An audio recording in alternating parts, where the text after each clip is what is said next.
नमस्कार दोस्तों, स्वागत है आपका हमारे चैनल बीबीटी पर। आज हम आपके लिए लेकर आए हैं एक बेहद ही दिल छू लेने वाली कहानी, जब पंछी बोले। दोस्तों, अक्सर हम इंसान अपने सुख दुख आपस में बांटते हैं, लेकिन क्या आपने कभी सोचा है कि अगर पक्षी बोल पाते तो वे अपने मन की पीड़ा कैसे सुनाते? यह कहानी हमें ले जाएगी एक शाम, जब एक बड़े पुराने बरगद के पेड़ पर विभिन्न पक्षी इकट्ठा होते हैं और पहली बार खुलकर अपने दुख, संघर्ष और जीवन की सच्चाइयां एक दूसरे से साझा करते हैं। कृपया कहानी शुरू करने से पहले चैनल को सब्सक्राइब जरूर करें, क्योंकि ऐसी और भी भावनात्मक और जीवन को छू लेने वाली कहानियां हम आपके लिए लाते रहेंगे। तो चलिए शुरू करते हैं हमारी अनोखी और भावनाओं से भरी यात्रा। जब पंछी बोले। बरगद की शाख पर पहली शाम।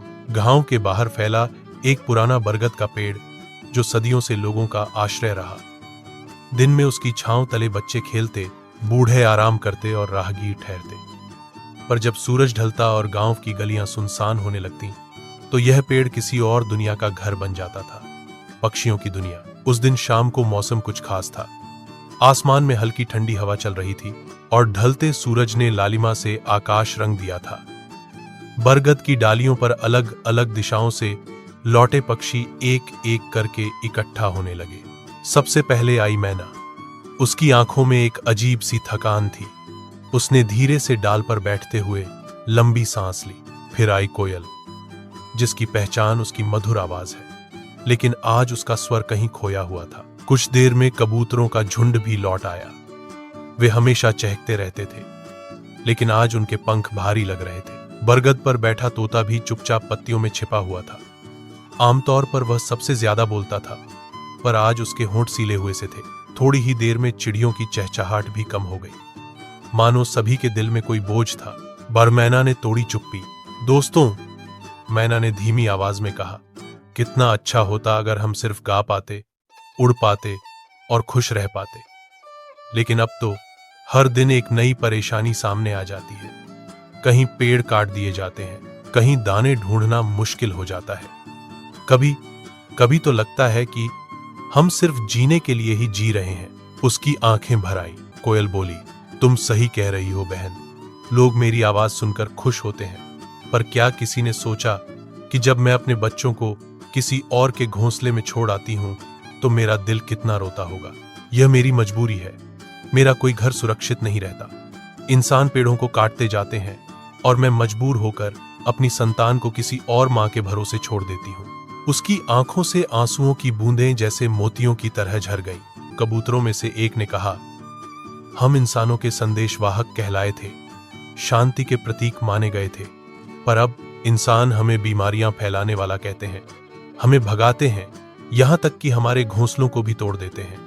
हमने कभी सोचा था कि इंसान और हम दोस्त रहेंगे, पर अब लगता है वे हमें अपने बीच जगह ही नहीं देना चाहते। तोता धीरे धीरे बोला, लोग हमें पिंजरों में बंद कर लेते हैं, हमारी आजादी छीन लेते हैं, मीठे शब्द सुनाने के लिए हमें तड़पाते हैं।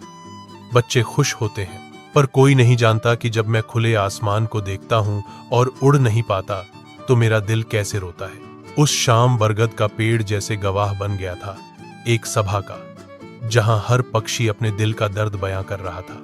और तभी सबसे कोने की डाल पर बैठी एक नन्ही चिड़िया ने धीमी आवाज में कहा, शायद आज हमें अपने दुख बांटने चाहिए।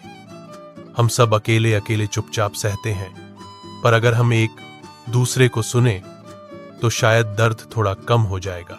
सबने सहमति में सिर हिलाया, और इस तरह शुरू हुई वह रात जिसने बदल दी इन पक्षियों की जिंदगी। हर कोई बारी बारी से अपनी कहानी सुनाएगा। रात और गहरी हो गई थी। चांदनी की दूधिया रोशनी बरगद की पत्तियों पर चमक रही थी। गांव दूर कहीं नींद में डूबा था, लेकिन इस पेड़ पर जीवन का सबसे बड़ा सच बयान होने वाला था। सबसे पहले नन्ही चिड़िया ने इशारा किया, बहनों और भाइयों, आज हम सब खुलकर बोलेंगे। जिस दर्द को हम छुपाते रहे, वह आज बाहर आएगा। कौन पहले अपनी कहानी सुनाना चाहेगा? अधूरी उड़ान। मैना ने गहरी सांस ली और बोली, मैं शहर की गलियों में रहती हूं, इंसानों के घरों के पास, बिजली के तारों पर, दुकानों के बोर्ड पर।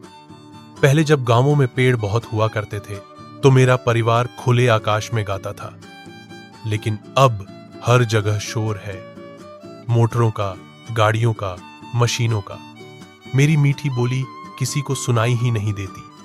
इंसान कहते हैं हम उनके घर गंदे करते हैं, वे हमें डंडों से भगाते हैं। कभी कभी मैं सोचती हूं, अगर हमारे लिए भी कोई कोना सुरक्षित होता तो हम भी सुख से रह पाते। पर आज तो हालात ऐसे हैं कि हम दिन भर भूख से तड़पते हैं, रोटी के टुकड़े खोजते हैं, और जब कोई इंसान हमें खिलाता भी है तो हम डरते हैं कि कहीं यह जाल तो नहीं उसकी आंखें भर आई। हमारी जिंदगी सिर्फ बचने की जद्दोजहद बनकर रह गई है। हम उड़ते हैं पर हर उड़ान अधूरी लगती है। कोयल धीरे से बोली, लोग मुझे मेरी आवाज के लिए जानते हैं, कहते हैं मेरी कूक से वसंत आता है, दिल खुश होता है। लेकिन क्या किसी ने मेरा दुख सुना? मेरे पास अपना सुरक्षित घर नहीं है। इंसानों ने इतने पेड़ काट दिए कि मैं अपने अंडे अपने ही घोंसले में नहीं दे सकती। मजबूर होकर मैं उन्हें किसी और के घोंसले में छोड़ देती हूँ। जब मैं यह करती हूँ मेरा दिल रोता है। सोचती हूँ क्या मेरी संतान मुझे कभी पहचान पाएगी? क्या वे समझेंगे कि उनकी असली माँ कौन थी? इंसानों को मेरी आवाज चाहिए, लेकिन मेरे आंसुओं का कोई मूल्य नहीं। मेरे लिए हर मौसम, हर वसंत सिर्फ एक कसक बनकर आता है। कोयल की आंखें झरझर आंसुओं से भीग गईं। पेड़ की डालियां जैसे उसकी सिसकियों से कांप उठीं। एक बूढ़ा कबूतर धीरे धीरे बोला, हमारे पूर्वज इंसानों के दोस्त थे। हम संदेश पहुंचाते थे, खत ले जाते थे, दोस्ती निभाते थे। हमें शांति का प्रतीक माना जाता था। लेकिन अब लोग हमें गंदा कहते हैं, हमें बीमारियों का कारण मानते हैं। वे हमारे घोंसले तोड़ देते हैं। हमारे बच्चे अंडे से बाहर भी नहीं निकल पाते कि इंसानी हाथ उन्हें गिरा देते हैं। एक समय था जब लोग हमारे साथ रहते थे, हमें दाना खिलाते थे। अब वही इंसान हमें पत्थर मारते हैं, भगाते हैं। हमने कभी सोचा था कि इंसान और पक्षी मिलकर धरती को सुंदर बनाएंगे, पर आज इंसानों ने अपने ही दोस्त को पराया कर दिया है। क्या यही इंसानी विकास है? दोस्त को दुश्मन मान लेना? कबूतर की आंखों से आंसू बह निकले और उसके पंख ढीले पड़ गए। तोता अपनी हरी पंखों को फैलाकर बोला, मुझे सबकी नकल करना आता है। इंसान हंसते हैं जब मैं उनकी भाषा बोलता हूं, पर क्या किसी ने मेरे दिल की भाषा सुनी? मुझे पिंजरे में बंद कर दिया जाता है। बच्चे मेरा मजाक उड़ाते हैं, मुझे दाना डालकर अपनी मस्ती देखते हैं, लेकिन कोई यह नहीं सोचता कि मेरा आसमान कहां है। मैं हर दिन खुले गगन को देखता हूं, सोचता हूं काश मैं उड़ पाता, पर मेरी उड़ान छीन ली गई है। पिंजरे में रहना परिंदे के लिए मौत से भी बदतर है, पर इंसान को हमारी तकलीफ क्यों नहीं दिखती? कभी कभी मैं सपना देखता हूं कि पिंजरे का दरवाजा खुल जाए, मैं उड़ जाऊं कहीं दूर, जहां कोई दीवारें ना हो, कोई जाल ना हो, बस खुला आकाश हो। तोता चुप हो गया, उसकी आंखों में आजादी की प्यास साफ झलक रही थी। अब नन्ही चिड़िया ने अपने छोटे पंख फड़फड़ाते हुए कहा, मेरा दुख सबसे छोटा है पर सबसे गहरा है। मैं और मेरा साथी हर साल घर बनाने की कोशिश करते हैं, लेकिन कहां? खेतों के किनारे पेड़ नहीं बचे, घरों की छतें अब हमारे लिए सुरक्षित नहीं, खिड़कियों में जाल है। हमारे बच्चे आधे बड़े भी नहीं होते कि इंसानों की आंखें उन पर पड़ जाती हैं। कोई गिरा देता है, कोई डराता है। कभी कभी लगता है कि हम सिर्फ बेघर बन गए हैं। हमारी दुनिया बस खोज है, सुरक्षित घर की खोज। पर क्या हमें कभी अपना घर मिलेगा? उसकी आवाज टूट गई।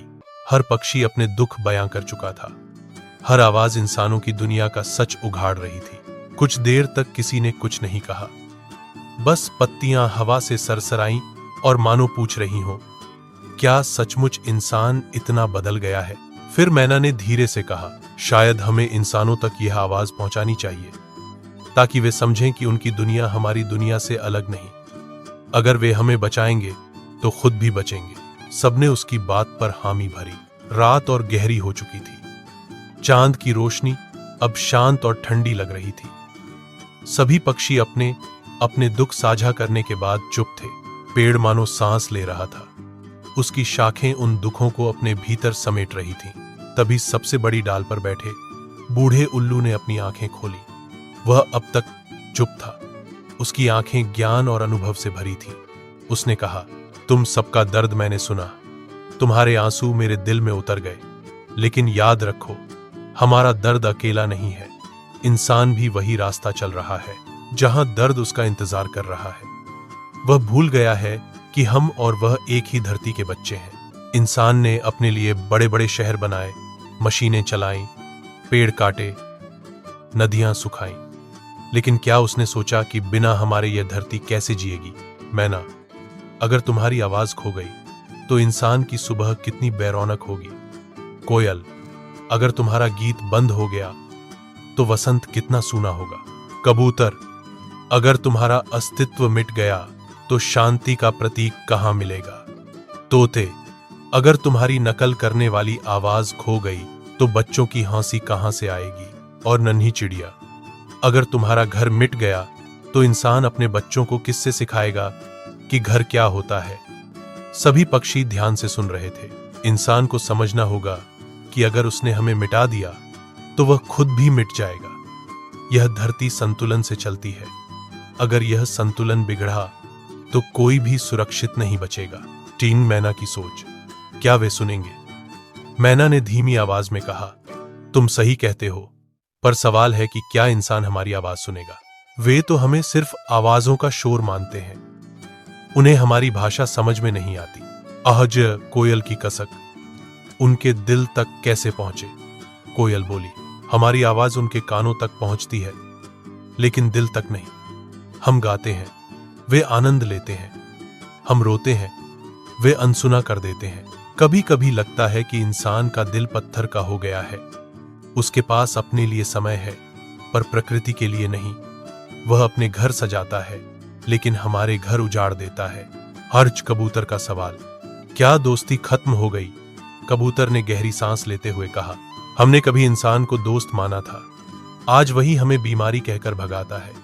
क्या सचमुच हमारी और इंसान की दोस्ती खत्म हो गई है, या अब भी कोई उम्मीद बाकी है? तोता बोला, इंसान ने अपने चारों ओर दीवारें खड़ी कर ली हैं। वह अपने ही घरों में कैद है और हमें भी पिंजरे में कैद कर लेता है। शायद उसे लगता है कि कैद में सब सुरक्षित रहते हैं, लेकिन सच तो यह है कि कैद सिर्फ मौत देती है, चाहे वह इंसान के लिए हो या हमारे लिए। चिड़िया की उम्मीद, शायद बदलाव आए। नन्ही चिड़िया बोली, मैं अभी छोटी हूं, मैंने उतनी दुनिया नहीं देखी जितनी आप सबने देखी है, पर मैं मानती हूं कि हर दिल में करुणा होती है। अगर हम किसी तरह इंसानों को यह एहसास दिला पाएं कि हम भी उनकी तरह महसूस करते हैं, दुख सहते हैं, तो शायद वे बदलें। शायद वे समझें कि हमारी दुनिया उनकी दुनिया से जुड़ी है। सभी पक्षी एक ही सवाल सोच रहे थे, इंसानों तक अपनी आवाज कैसे पहुंचाएं? उल्लू ने सुझाव दिया, हमें अपने गीत बदलने होंगे, हमें अपनी पुकार में दर्द डालना होगा।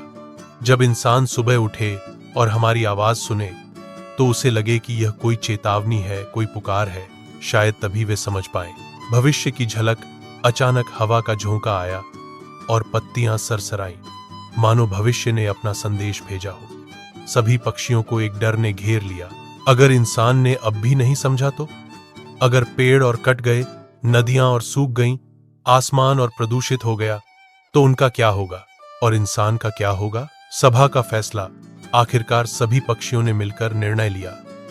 वे अब अपनी आवाज से सिर्फ खुशी नहीं बांटेंगे, बल्कि चेतावनी भी देंगे। हर पुकार, हर गीत में इंसानियत के लिए एक संदेश होगा, जागो वरना देर हो जाएगी।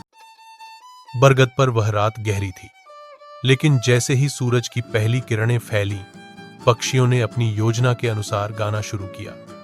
लेकिन आज उनकी तानें अलग थीं। मैना की आवाज में एक दर्द था, जग जाओ इंसानों, हम भूखे हैं, हम बेघर हैं। कोयल की कूक में एक कसक थी, मां का दर्द सुनो, मेरी संतानों को घर दो। कबूतरों की गुटर घूं अब शांति की जगह आह में बदल गई। दोस्ती याद करो, हमें मत भगाओ। तोते की टेर अब खिलखिलाहट नहीं थी, बल्कि चीख जैसी थी, आजादी चाहिए, पिंजरे तोड़ो।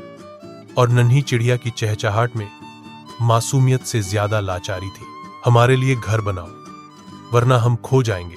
उस सुबह गांव के लोग चौंक गए। वे रोज इन आवाजों को खुशी मानते थे, लेकिन आज पहली बार उन्हें इन आवाजों में दर्द सुनाई दिया। गांव का बूढ़ा रामलाल अपनी चौकी पर बैठा था। उसने आंखें मूंद कर कहा, आज ये परिंदे रो रहे हैं। मैंने कभी इन्हें ऐसे नहीं सुना। गांव की औरतें कुएं से पानी भरने निकली, वे भी रुक गईं। ये कैसी आवाजें हैं? ऐसा लगता है जैसे ये हमसे कुछ कह रहे हों। गांव के बच्चों ने भी गौर किया। मां, तोता चीख क्यों रहा है? क्या उसे दर्द है? धीरे धीरे यह चर्चा पूरे गांव में फैल गई। उस दिन पहली बार लोगों ने पेड़ की तरफ ध्यान से देखा। बरगद की शाखों पर बैठे हुए सारे पक्षी इंसानों को टकटकी लगाए देख रहे थे, मानो कह रहे हों, अब तुम्हारी बारी है, हम बोल चुके हैं। गांव के स्कूल के मास्टर जी ने बच्चों को समझाया, बच्चों, ये पक्षी सिर्फ गीत नहीं गा रहे, ये हमें चेतावनी दे रहे हैं।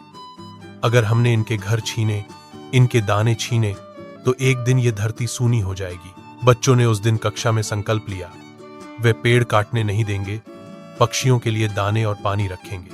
अब सुबह पक्षियों की आवाज ध्यान से सुनने लगे और हर दिन उन्हें उसमें कोई संदेश सुनाई देता, पानी बचाओ, पेड़ मत काटो, हमें मत भगाओ, आजादी दो। लोगों ने अपने घरों की छतों पर पानी के छोटे बर्तन रखने शुरू किए। बच्चे रोज दाने छिड़कने लगे। किसानों ने खेत के किनारों पर फिर से पेड़ लगाना शुरू किया। धीरे धीरे पक्षियों की आवाजों में दर्द कम होने लगा और उम्मीद की झलक आने लगी। जहां गांव बदलने लगे, वहीं शहरों में लोग अभी भी अनसुना कर रहे थे। मशीनों का शोर, गाड़ियों का धुआं, कंक्रीट की दीवारें, सबने पक्षियों की पुकार दबा दी। शहरों के तोते अब भी पिंजरों में थे, कबूतर अब भी भगाए जा रहे थे और चिड़ियां वहां से गायब होने लगी। बरगद की शाख पर बैठे पक्षियों ने यह देखा और रो पड़े। उल्लू ने गहरी आवाज में कहा, गांवों में कुछ उम्मीद है, पर शहरों में अंधेरा बढ़ रहा है। अगर इंसान जल्द नहीं जागे तो आने वाली पीढ़ियां सिर्फ किताबों में हमें देखेंगी। बरगद की शाखों पर वही सभा हुई। सभी पक्षी एक स्वर में बोले, हम इंसानों के दोस्त हैं, हमें मत भूलो, हमें मत मिटाओ।